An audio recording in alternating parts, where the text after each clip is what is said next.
visit to Austin, President Biden will travel here to Houston to pay his respects to Congresswoman Sheila Jackson Lee. We got a live look once again inside City Hall, where the former longtime Congresswoman is lying in state.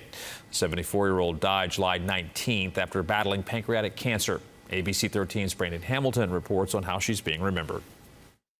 You can see here the line wrapped around City Hall. That is a testament to what Congresswoman Sheila Jackson Lee meant to this community. This is a celebration. A celebration fit for a giant on the steps of Houston's City Hall. God does not allow us to choose when we lose a loved one, a friend, or a colleague.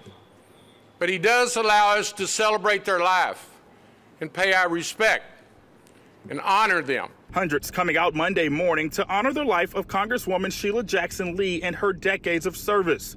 Her casket arriving hours earlier, draped in the American flag. Almighty and everlasting God. Reflection coming from those who've been a part of her political journey. Sheila Jackson Lee invested her everything into our Houston and yes, even to the world. And so I think with the passing of her, it really just signals our now new obligation as citizens of Houston, even myself, to carry the legacy forward.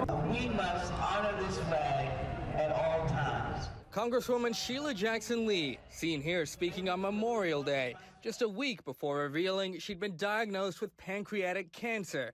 It's one of the few battles those who knew her say she ever lost. To most people, it's Congresswoman Sheila Jackson Lee.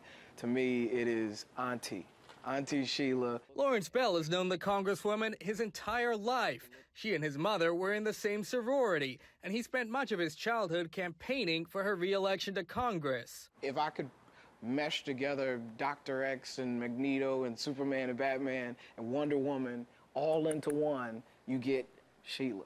She is the hardest working politician that I've ever seen. Maxine Lane Seals met Jackson Lee in 1980, before she'd been elected to anything.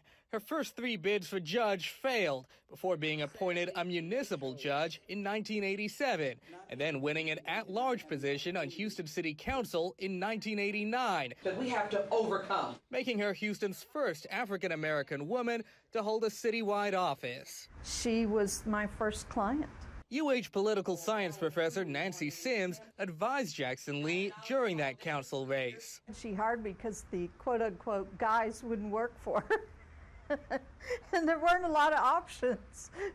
And when Jackson Lee was elected to Congress in 1994, Sims says she took up the mantle of women's rights, spearheading the charge to renew the Violence Against Women Act. She also pushed for a bill to prosecute police misconduct and sponsored the bill that made Juneteenth a federal holiday. She's a person that just have to be out there, have to be working. Evident by her frequent appearances at funeral and church services around her district. For Sheila, you can be assured if you called her, she was going to be there. But Lane Seals, a longtime North Forest ISD school board member, is most grateful to the Congresswoman for trying to save the district before it was dissolved in 2013.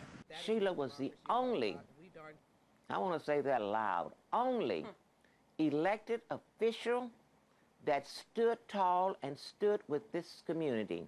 What her friends say she did every day of those 29 years she represented Houston.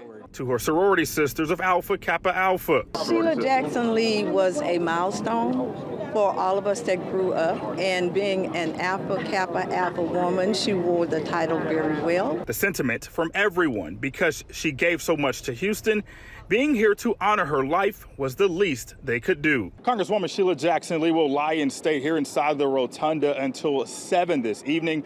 President Joe Biden is also expected to pay his respects later today. And again, just going over those events for this week, she will lie in state from 9 a.m. until 7 p.m. here at City Hall. Tomorrow, there will be a viewing at God's Grace Community Church, followed by another viewing on Wednesday at Wheeler Avenue Baptist Church. A celebration of life service is scheduled at 11 a.m. Thursday. That is at Fallbrook Church. Vice President Kamala Harris is expected to attend that service. And Rita, Jeff, a historic note on today. Congresswoman Sheila Jackson Lee is only the second person to lie inside of Houston's City Hall, the rotunda.